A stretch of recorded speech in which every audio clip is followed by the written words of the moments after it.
Listen, co-main event, AJ. This is an interesting one.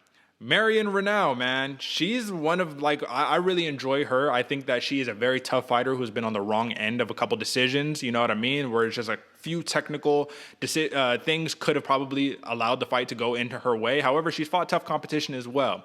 But she opens up as a plus 110 underdog. The very active Marion Reneau, ranked number 12, is a plus 110 underdog against the minus 130 favorite, the OG pioneer of the game, the former UFC Women's Bantamweight champion, defeated Holly Holm, Miesha Cupcake Tate, man. Miesha Tate, dude.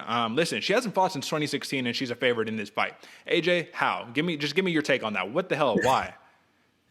I don't know, Derek. I saw that stat as she's the favorite, and I'm like, I literally don't know how. Like somebody who hasn't fought in what, 6 years?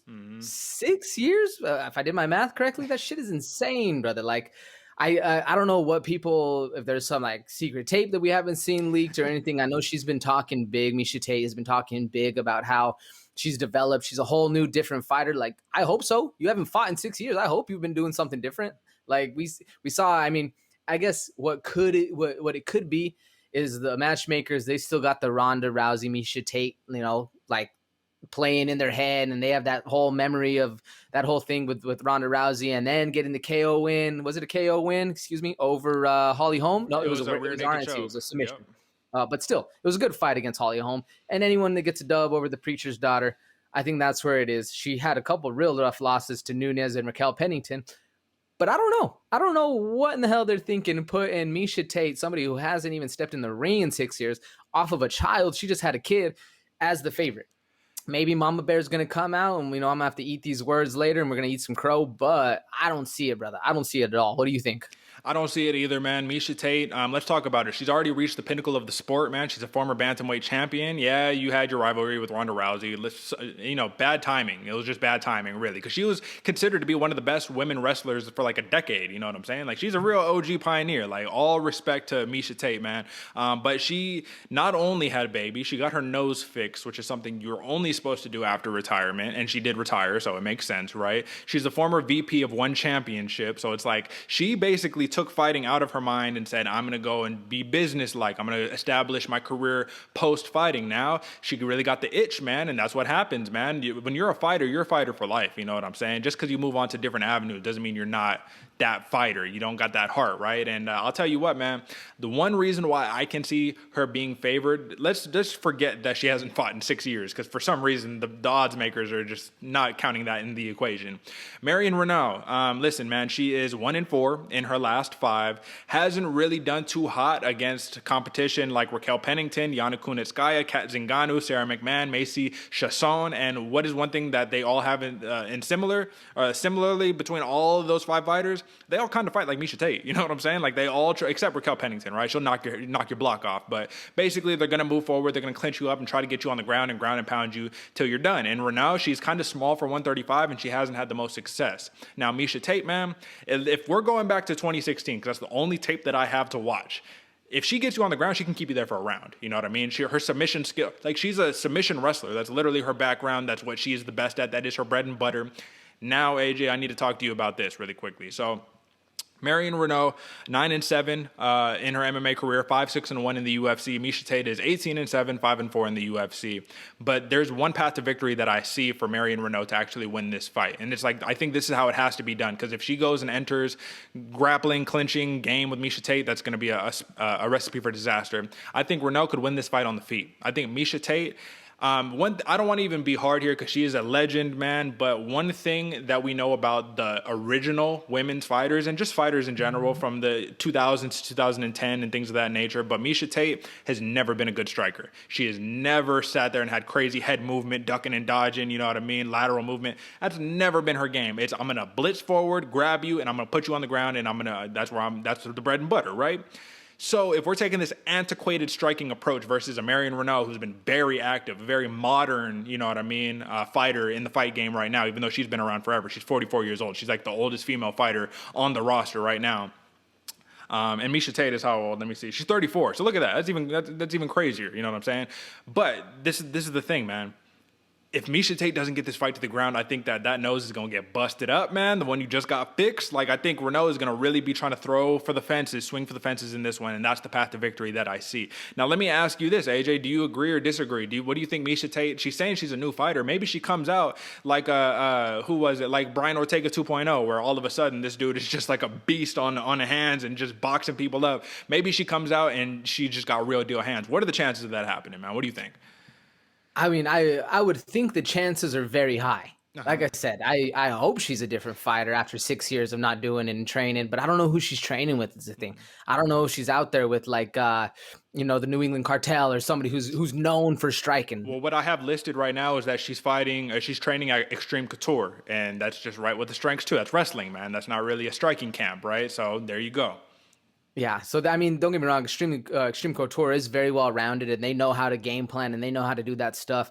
But Couture, they're wrestling oriented, so she's able to kind of change up her game plan and start really developing some head movement, fast hands, popping and shots, all that stuff. I think she'll do real well because the biggest crux of Marion Reneau's game to me is she just stays calm and tries to counter strike. If she just sits back and lets Miesha Tate just come at her, like blitz her up, piece her up, and then dip out, I think it's going to be a real rough game for Marion just because she's always trying to throw second, and it doesn't always work out with the best for her because if you're always throwing second in the judge's mind, you're always on defense, and you're always going to get scored second. So that's how I think she's been on a lot of the worst ends of these last 4 decisions she had, just because it doesn't look good in the judge's eyes when you're the one always coming back and trying to get it back. If Miesha Tate's able to actually come out with some fast hands and piece her up, I think that's going to be her way to win.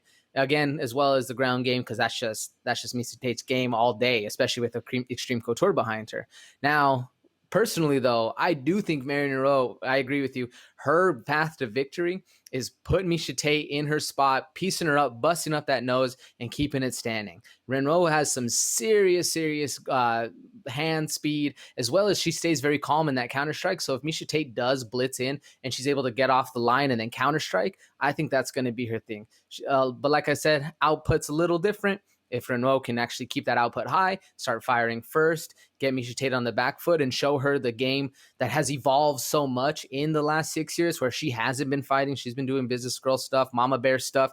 If Reneau's able to show her how much the game has evolved, I think that's going to be the X factor for her. And I see it going forward like that. What do you think? I'm basically with you, man. I honestly think Marion Reneau, she needs to do what she did. Now, she lost this fight, but she needs to kind of come out how she opened up against Kat Zingano. So I think this fight's going to play out very similar to that. But when Kat Zingano tried to rush forward, take her down, what did Marion Reneau do? She has a very good counter right cross. And I think she needs to pop that thing all day long, man. Don't let her really get into that clinching range. So my thing for Reneau is she needs to basically be able to be offensive without getting into clinch range, because sometimes that's what can freeze your opponent. We'll talk about that in the main event, actually, is if you don't want to throw too much because you're just going to Kevin Holland yourself and punch yourself into grappling range where they just hug you and put you on the ground. You don't want to do that. You want to be able to crisp, striking from the outside and not overextend yourself. And Reneau, she actually has a really good chance of doing that, man. She has really good boxing combinations during her blitzes and in the pocket, but I do think, yeah, man, she needs to just avoid smothering her own shots, man. So this is what it comes down to for me, AJ, man.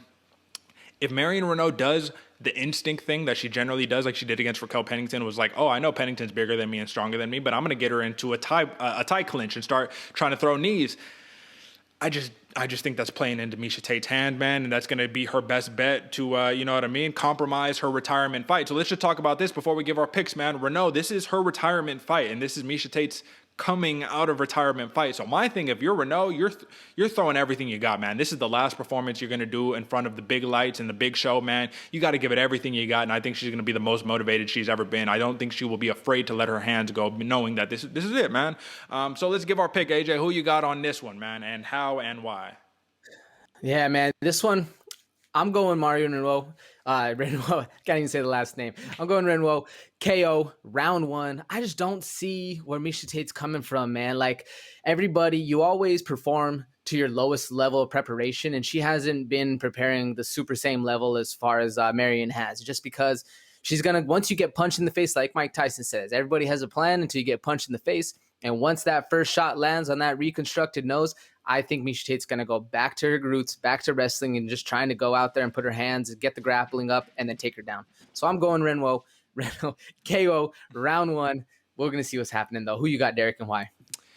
You know what, man? Yeah, I got to go Marion Reneau. I got to go let me see, she got a very fancy nickname, the Belizean Bruiser. I think she got to live up to the nickname in this one, man. And I'm not going to go to a knockout, even though I can see that happening. I'm going to go decision because I don't think Dana White would let Miesha Tate come back unless he at least seen that, like, okay, you're not going to come out here and just get starched. You know what I'm saying? How bad would that look for the company to be like, let's bring this person out of retirement so they can get knocked out in the first round? You know, that would be a terrible look. However, this sport is unpredictable and anything can happen, man. So, like, that is just as likely as Miesha Tate grabbing Reneau and putting her in an armbar and finishing her. You know what I mean? Like, I just need Reneau to avoid it. But obviously, I want to be impartial here. I don't want to be biased, but I am going Marion Reneau, and I am going a decision win for this co-main event. I think she's going to ride out into the sunset, continue being a high school teacher, teaching Brazilian Jiu-Jitsu at Trifecta or whatever it's called. Apologies, don't even want to disrespect. It's called Trifecta MMA and BJJ. That's her gym. I think that she opened up herself and stuff like that, man. So with that being said, yeah, Belizean Bruiser getting the dub in this one, man. And that's the co-main.